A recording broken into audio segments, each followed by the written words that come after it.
The Warcraft Bible! Throughout World of Warcraft's history, I'm sure it's safe to say that Blizzard have made some pretty controversial decisions, some good and some obviously not so good. Today, my friends, we will be discussing the 5 most controversial moments in World of Warcraft's history. Drop a like on the video and subscribe to both this channel and my second channel if you haven't already. And without further ado, let's begin the video, starting with number 5! In number 5, we have the Cataclysm's world revamp. This led to the biggest discussion I've seen in-game and on the general media. Gone was the old 1 to 60 leveling. Suddenly it was possible to fly in old Azeroth, quests changed, graphics changed, and the game world changed. Many old school players never forgave Blizzard for revamping their old world, essentially making it impossible to enjoy the old nostalgic effect by replaying old areas. In number 4, once again we have Cataclysm, but this one was the introduction of looking for raid in patch 4.3.0. In the beginning, this seemed like a fantastic idea. Suddenly, everybody could run big instances, kill the big dragon, and enjoy all the content that the game has to offer, even if they didn't ever join a guild or raided before. However, what we all found out soon after is that it was almost near impossible to organize a raid with 25 total strangers. Blizzard had to tone down the difficulty way down, so low that in the more recent instances players can almost practically ignore the boss mechanics and essentially just zerg them. One of the main joys, learning the fight, feeling the progress, or even achieving the raid, was totally lost. Blizzard even later admitted that they should have explored other paths first, like flexible raiding, which was introduced later in Mr. Pandaria.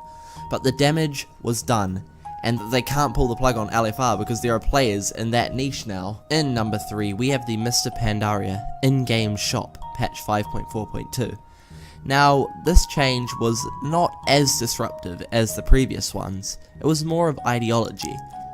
Every player in WoW pays a monthly subscription to play, obviously, and as so, expect the full game and no more payments to get items in-game, be those vanity, pets, mounts, or whatever. Blizzard was already selling in-game items from their site, but by introducing an in-game store, it left players uncomfortable as to how the game would evolve regarding bought items outside of the subscription pay and the introduction of new items in the store. It just always led to some discussion in the general media.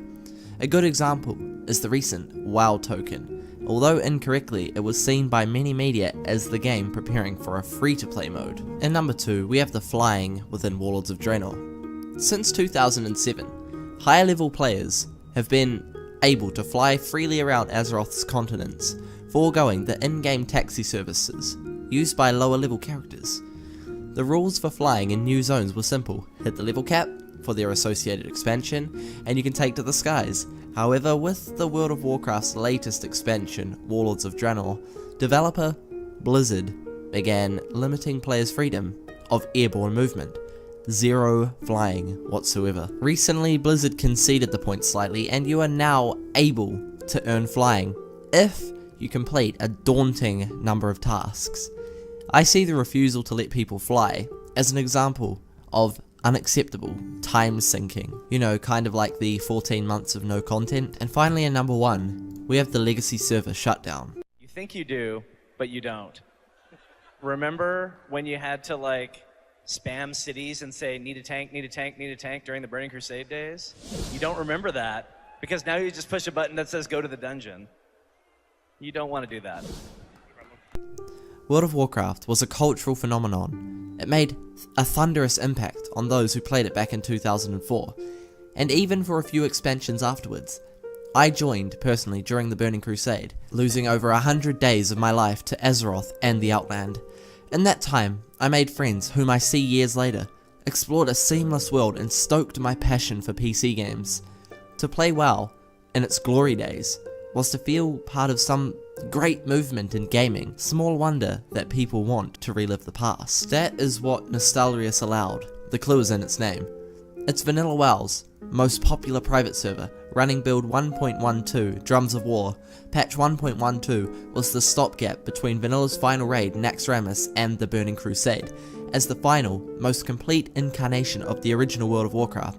It's practically sacred. Using 1.12 as their base, the volunteer developers behind Nostalrius have been faithfully recreating the raid progression that Blizzard implemented a long time ago. Upper Blackrock Spire gave way to Onyxia's Lair and Molten Core. Zul'Gurub was a recent addition, and Anchorage was up next. Because Blizzard's legal eagles have descended, and on April 10th, 2016, Nostalrius went dark, shocking millions of World of Warcraft players, sparking a petition to release legacy servers that has since cruised well past 260,000 signatures, and Blizzard have even begun working with the developers of Nostalrius. No further details have been released, but what we know is that because of the community and the controversy that this sparked, the future may be looking bright for legacy servers and World of Warcraft as a whole. Well, that is going to conclude the video for today. I hope you guys did all enjoy it. If you did, please leave a like down below and subscribe if you haven't already. This has been the Warcraft Bible. Stay devoted.